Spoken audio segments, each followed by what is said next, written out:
Electric shocks can happen unexpectedly, but knowing how to administer first aid can save lives. In the event of an electric shock, it's crucial to act swiftly and safely. Let's check out a brief guide that you'll need to remember if you ever come across an electrical shock scene.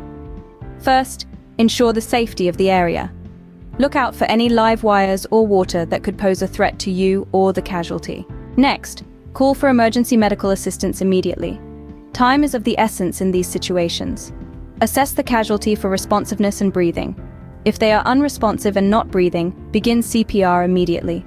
Carefully remove the casualty from the source of the electric shock using a non-conductive object, such as a wooden stick or dry cloth.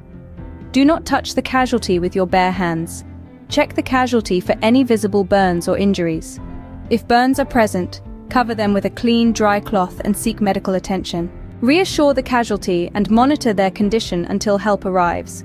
Remember, staying calm and acting quickly can make all the difference.